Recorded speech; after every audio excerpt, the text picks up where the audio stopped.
சும்மாவா வந்தது சுதந்திரம் என்பது, சும்மாவா வந்தது. பிளாசி முதல் செங்கோட்டை வரை உரை ஓவியம். சுதந்திரம் என்பது சும்மாவா வந்தது.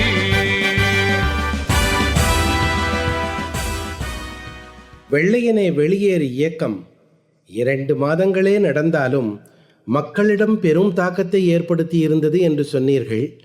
நேதாஜி சுபாஷ் சந்திர போஸ் மிக தீவிரமாக செயல்பட இந்த இயக்கமே தூண்டுகோலாகவும் இருந்தது என்றீர்கள். நேதாஜி இந்த சூழ்நிலையை எப்படி கையாண்டார் தாயே?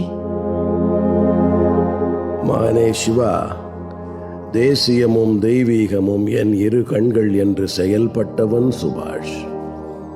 அரசியலும் ஆன்மீகமும் என் வழிகள் என்று தீர்மானமாக முழங்கியவன் அவன். அவனுக்கு ஆன்மீக வழிகாட்டியாக ஒரு முன்னுதாரணமாக திகழ்ந்தது விவேகானந்தர் என்றால், அரசியல் வழிகாட்டியாக திகழ்ந்தவன் சித்தரஞ்சன் தாஸ். 1897 ஒரிசாவின் கட்டாக்கில் பிறந்தவன் சுபாஷ். அவன் தந்தை ஜானகிநாத் போஸ் புகழ்பெற்ற வழக்குரைஞராக இருந்தவன். சிறு வயதிலேயே ஞான மார்க்கத்தில் ஈடுபாடு கொண்டு துறவரத்தை விரும்பினான்.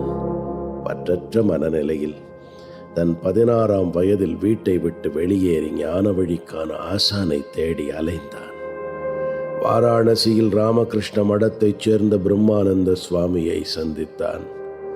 தன் மானசீக குருவாக விவேகானந்தரையே ஏற்று வீடு திரும்பினான்.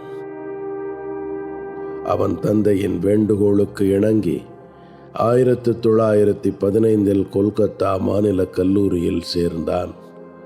அங்கே ஆங்கிலேய இனவெறியுடன் இந்தியர்களை அவமதிக்கும் வகையில் வகுப்பில் பேசிய வரலாற்று ஆசிரியர் CF ஓட்டனுடன் அவனுக்கு சண்டை ஏற்பட்டது.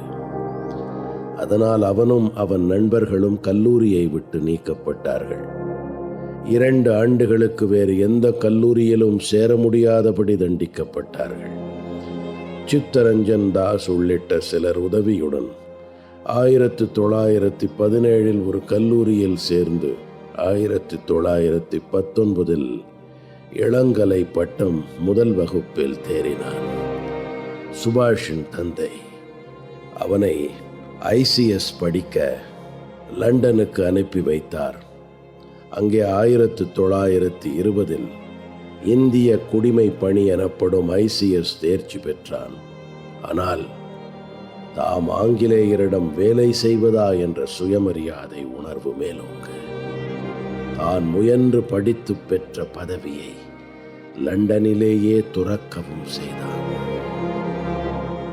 1921 காந்தியின் தலைமையில் தொடங்கிய ஒத்துழையாமை இயக்கத்தில் தீவிரமாக ஈடுபட்டான் சுபாஷ்.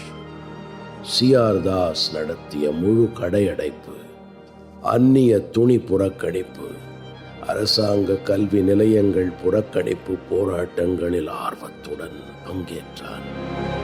தாஸ் நடத்தி வந்த பிரச்சார இதழின் பதிப்பாசிரியராகவும் சுதேசி தேசிய கல்லூரி முதல்வராகவும் பணியாற்றினார்.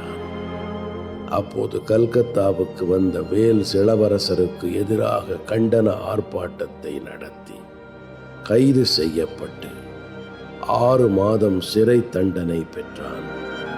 காந்தி 1922 ஒத்துழையாமை இயக்கத்தை தன்னிச்சையாக விலக்கிக் கொண்டபோது சுபாஷ் அதை கடுமையாக கண்டித்தான். அப்போது அவனுக்கு வயது 25 தான். CR தாஸும் மோத்திலால் நேருவும் தொடங்கிய சுயராஜ்ய கட்சியில் சேர்ந்து செயல்பட்டான் சுபாஷ். அந்த கட்சியின் நாளேடான ஃபார்வர்ட் பத்திரிகையின் பதிப்பாசிரியராகவும் இருந்தான். CR தாஸ் கல்கத்தா மாநகராட்சி மன்ற தலைவராக பொறுப்பேற்ற போது அவனது தலைமை செயல் அதிகாரியாக பணியாற்றினான் சுபாஷ். புரட்சிகரமான கருத்துக்களை மேடைகளில் பேசி மக்களை உணர்வு பெறச் செய்திருந்தான். 1924 அக்டோபர் 24 தீவிர புரட்சியாளர்களை அடக்குவதற்காக அரசு ஒரு அவசர சட்டம் பிறப்பித்திருந்தது. அந்த சட்டத்தின் கீழ் சுபாஷ் கைது செய்யப்பட்டு கல்கத்தா மத்திய சிறையில் அடைக்கப்பட்டான். பிரிட்டிஷ் ஆட்சியை கவிழ்க்க வங்கத்தில் சதிகார இயக்கம் ஒன்று தோன்றியிருப்பதாகவும் அதில் சிலரையே கைது செய்திருப்பதாகவும் போலியாக ஒரு அறிக்கையை வெளியிட்டது ஆங்கிலேய அரசு. ஆனால் சுபாஷுக்கு ஆதரவாக மக்களும் தலைவர்களும் நாடு முழுவதும் திரண்டார்கள். கல்கத்தா வந்த காந்தி சுபாஷுக்கு தன் ஆதரவை தெரிவித்தான். அந்த நேரம் சுயராஜ்ய கட்சி வெற்றிகளை பெற்று சட்டமன்றங்களில் ஆற்றிய பணிகளை கண்ட காந்தி சட்டமன்ற புறக்கணிப்பு கொள்கையை கைவிட்டு சுயராஜ்ய கட்சியின் கொள்கையே காங்கிரசின் கொள்கை என்றான். சுபாஷுக்கு ஆதரவாக போராட்டங்கள் வலுத்ததால் அவனை கடல் கடந்து மாண்டலே சிறைக்கு மாற்றியது பிரிட்டிஷ் அரசு. ஆனால் அங்குள்ள தட்ப வெப்ப நிலை சுபாஷுக்கு ஒத்து வரவில்லை. அவன் காச நோய்க்கு ஆளானான். சுபாஷ் படுத்த படுக்கையானான். என்றாலும் மருத்துவ பரிசோதனைக்கு கூட அவனை அரசு அனுமதிக்கவில்லை. சுபாஷை வெளிக்கொண்டு வர ஒரே வழி அவனை தேர்தலில் போட்டியிட வைப்பதுதான் என்று காங்கிரஸ் யோசித்தது. 1926 தேர்தலில் சட்டமன்ற வேட்பாளராக சுபாஷ் அறிவிக்கப்பட்டான். சிறையில் இருந்தபடியே அறிக்கை வெளியிட்டான். ஆனால் அதை வெளியிட அரசு மறுத்தது. என்றாலும் சிறைக்குள் இருந்தபடியே சுபாஷ் பெரும் வெற்றி பெற்றான். அரசோ சுபாஷ் தன் உடல்நிலை கருதி கல்கத்தா செல்லாமல் சிகிச்சைக்காக ஐரோப்பா செல்ல வேண்டும், 1930 வரை அங்கேயே இருக்க வேண்டும், இதற்கு சம்மதித்தால் விடுதலை செய்ய தயார் என்று நிபந்தனை விதித்தது. ஆனால் ஆங்கிலேயரின் கட்டளைக்கு அடிபணிய விரும்பாத சுபாஷ் அதற்கு முற்றிலும் மறுத்தான். சிறையிலேயே இருந்ததால் நோய் அதிகரித்து அவனை படுக்கையில் தள்ளியது. இந்த தகவல் வெளியே தீயாய் பரவியது. சுபாஷ் பிழைப்பதே அரிது என்றார்கள் சிலர். அவன் சிறையிலேயே மரணித்து விட்டான் என்றார்கள் சிலர். வதந்திகள் பரவின. நிலைமையின் தீவிரத்தை உணர்ந்த அரசு அல்மோடா சிறைக்கு அவனை மாற்றியது. ஆனால் சுபாஷினி பிழைக்கப் போவதில்லை என்று கருதிய அரசு அவனை விடுதலை செய்தது. கல்கத்தா திரும்பிய சுபாஷ் தன்னை வெற்றியடைய வைத்த மக்களுக்கு நன்றி தெரிவித்து ஓர் அறிக்கை வெளியிட்டான். அதன் பிறகு அவன் வங்காள காங்கிரசுக்கு தலைவரானான். 1930 சுபாஷ் சந்திர போஸ் ஐரோப்பிய நாடுகளுக்கு சுற்றுப்பயணம் செய்தான். அங்கே முசோலினி போன்ற தலைவர்களை சந்தித்தான்.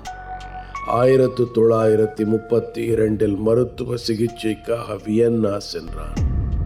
அங்கே அவனுக்கு விட்டல்பாய் பட்டேலுடன் தொடர்பு ஏற்பட்டது. இருவரும் சேர்ந்து காங்கிரஸை ஒரு தீவிரவாத அமைப்பாக மாற்ற வேண்டும் என்று அறிக்கை வெளியிட்டார்கள். வெளிநாட்டு உதவியுடன் இந்திய விடுதலையை விரைவில் பெற வேண்டும் என்று வலியுறுத்தினார்கள். அவனது இந்த ஐரோப்பிய பயணம் இந்திய சுதந்திரம் குறித்த அவனது பார்வையை வேறு வகையில் கொண்டு சென்றது. அதுதான் பின்னாளில் இந்திய தேசிய இராணுவம் என்பதன் அடித்தளமாகவும் அமைந்தது.